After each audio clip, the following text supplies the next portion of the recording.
Hello everyone, আজকে আমি চলে এসেছি চাঁদনি চক রেস্টুরেন্টে, যেটা আছে জলপাইগুড়িতে।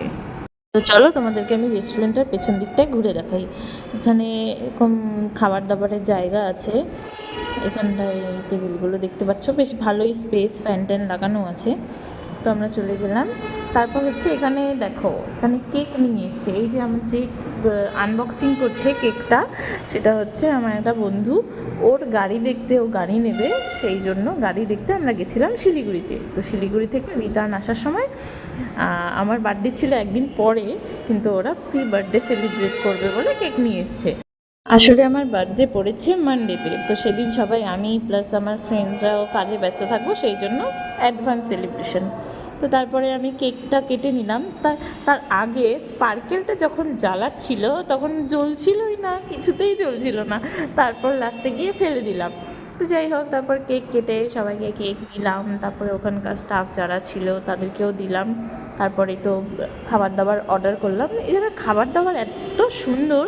তারপর এখানে আমরা প্রথমে আগে একটা চিকেন আর অনিয়ন পকোড়া অর্ডার করেছিলাম, তারপর দিয়ে গেল। তারপর অন্য খাবার দাবার চলে এসছে। আর এখানে দেখো, এই যে আমার এই বন্ধুটা, ও হচ্ছে লাস্ট শেষ অল্প পড়ে আছে, সেটাও ছাড়বে না, নিয়ে নেবে। যাই হোক, তারপরে খাবার দাবারগুলো সার্ভ করে দিল সেখানকার স্টাফ। তারপরে আসলে খাবার দাবারগুলো দেখে, মানে প্রথমে দেখেই মনে হচ্ছিলো যেন খেয়ে নিই, আর সবাই যে যার মতো টেনে নিচ্ছে। আর এখানকার ফ্রাই ছিল, ওই দেখো এখানে এই যে হান্ডি টাইপের আছে, সেগুলো হচ্ছে এক একটা 100 রুপিস করে। তো কমই ছিল, কোয়ান্টিটিও বেশ অনেকটাই ছিল। তোমরা যদি, একজন খেতে পারবে না আশা করি। তো এখানে আমরা অর্ডার করেছিলাম একজন পনির, তারপর চিকেন, এক একজন এক একটা অর্ডার করেছিলাম, আর সবাই পরে মিক্স করে খাচ্ছিলাম। খাবারটা এত টেস্টি, তোমরা যদি কোনো দিন যাও অবশ্যই ওখানকার খাবার দাবার ট্রাই করো।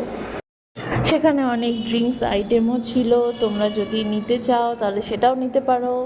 তবে খাবার দাবারগুলো এত টেস্টি, তোমরা অবশ্যই ট্রাই করো। তো চলো, আজকে বাড়ি যাওয়ার সময় হয়ে গেছে, টাটা।